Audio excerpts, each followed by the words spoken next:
دومره ډیر زیات شي خفګان کله کله چې په ما تنګ شي جهان کله کله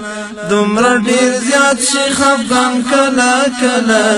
چې په ما تنګ شي جهان کله کله چې په ما تنګ شي جهان کله حجاج جنگ د حرام سره موږ چې دغه واقعه د تاریخ کې کله شو بیا باندې تکرارېږي حضرت عبدالله ابن زبیر قیام او مستقل امارات په مکه کې رانول او بیا د حجاج سره جنگ تاریخ ته صحنې لیکلي دي کنه بالاخره حضرت عبدالله ابن زبیر په حرام کې محاصره شو د حجاج لښکرې د حرام شاوخوا ته پرتې او د حجاج منجنیکونه په حرم باندې لګېدل عبدالله ابن زبیر رضی الله عنه په داخل د حرام کې جنگ کوله عبدالله رضی الله عنه د اسماء چې د رسول صلی الله علیه وسلم فينا د ابوبکر لور د حضرت عائشه خور وه ذات نتقین کومه ده چې په غرسه ورته رسول صلی الله علیه وسلم ته د ټولنې په یوه برخه کې اوبه او په بله برخه کې ډوډۍ وروړله د هغې زوی عبدالله ابن زبیر چې د رسول صلی الله علیه وسلم د تروۍ زوی وه او رسول ته ویلي چې دا زما حواري دی پیغمبر حواري د دې زوی قیام کوي وګورئ چې دا قیامونه دې ظالمانو په مقابل کې په تاریخ کې ولې د رسول صلی الله علیه وسلم د کورنۍ نه شروع شوي دي که دا قیامونه د اسلام کې داسې یو پردي لري سړي کړي وای چې هغوی د نبوت د کورنۍ سره رابطه نه وای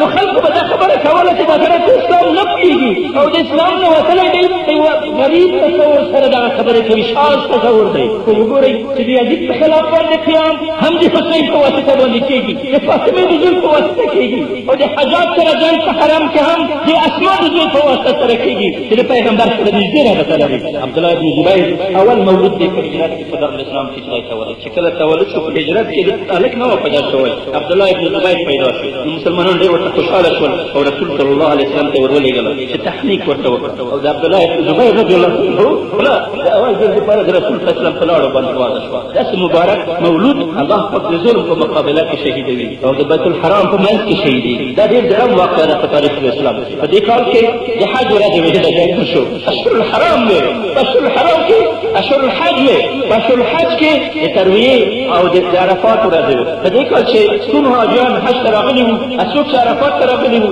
د هغوی نه طواف یې پاته پاتې شو طواف یې ونه کړ ځکه چې حرم ته ننوتلی نه شوی په حرم کې د عبدالله ابن زبیر لښکرې او کوم خلک چې په حرم کې پاتې وو طواف یې پاته یې کوله هغوی عرفات ته نه شوی تللی ځکه چې په عرفات کې د حجاج لښکرې د مسلمانانو حج دغسې تقسیم شو د حجاج او د عبدالله ابن زبیر د مقابلې عبدالله ابن زبیر لکه زمری غوندې په داخل د حرم کې مقابله کوله مور یې ورسره وه اسما هغه خپله مور ته ویل چې مورې زه حکم د دوه کارو په منځ کې یم که جنګ کوم کعبه ویشتل کېږي ړنګېږي او که جنګ نه کوم ظالم ته تسلیمېږم کوم کار وکړم ظالم ته تسلیم شم که جنګ وکړم مور یې ورته ویل چې ګوره زویه چې تسلیم نه شي ګوره زویه چې تسلیم نه شي ستا داسې شودې نه دي خپل چې شودې باطل او کافر ته تسلیم شي دا شودې به نه به عزته کوي مقابله وکړه الله د خپل حرم ساتندوی دی مقابله یې وکړه په دې وخت کې بمونه نه وو چې په جومات باندې بمونه ور واچول شي منجنیکونه وو په منجنیکونو باندې کعبه ولګېدله کعبه ړنګه شوه او بالاخره عبدالله بن زبیر باندې لښکرې ورننوتلې په مسجد الحرام کې د حرم په منځ کې شوي حجاج صفتان که اوس په جوماتونو کې خلک وژني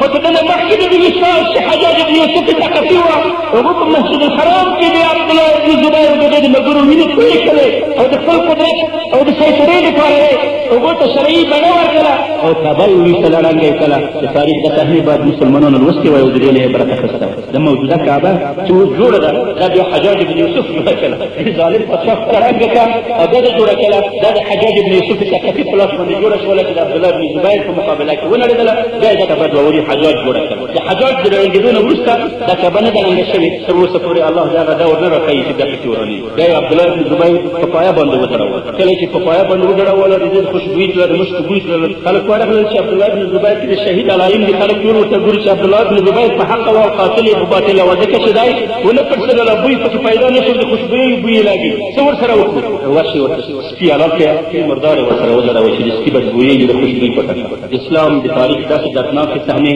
مونږ تصور نه کوله چې مونږ په ژوند باندې بیا په امت باندې راتازه شي مونږ کم نصیبي ده چې مونږ ژوندي یو او دغسې صحنې په سترګو وینو او په غوږو یې اورو مونږ بیا هم ژوندي راضي یو دغسې حالات نه تنها دا چې خلک جهاد ته راپاڅوي نه تنها دا چې داسې حالات فدایي عملیاتو سبب ګرځي او ځوانان دې ته پاڅوي چې خپل ځانونه منفجر کا زه په دې ډارېږم چې دغسې حالات زموږ دې باروتونه منفجر نه کا احساس خو په داسې حالات کې تقاضا د دې کوي چې سړی د اوښکو په ځای باندې وینه وژاړي زه خو په شهیدانو خفه نه یم الله دې دغې درجې ورپورته کړه د شهیدانو وینې همیش د جهاد بنزین دي پټرول دي دا ماشین په دې باندې چلانېږي روانېږي د عظمت په لور باندې امت پورته کېږي شهید شهادت همیش د امت د عروج سبب ګرځي زه خفه په مسلمانانو باندې یم چې د اسلام دعوت هم کوي د قیادت دعوت هم کوي انقاذ شریعت شعار یې پورته کړی دی او د اسلامي مبارزې دعوت مو په شعار یې پورته کړی دی د لویه صلیبي حمله چې په عالم اسلام شروع شوې په هر ځای کې صلیبیان د مسلمانانو مینې تویوي د دې تاریخ یې عکس العمل ښکاره نه کړه چې څنګه ورته تېر شوه عجیبه دا ده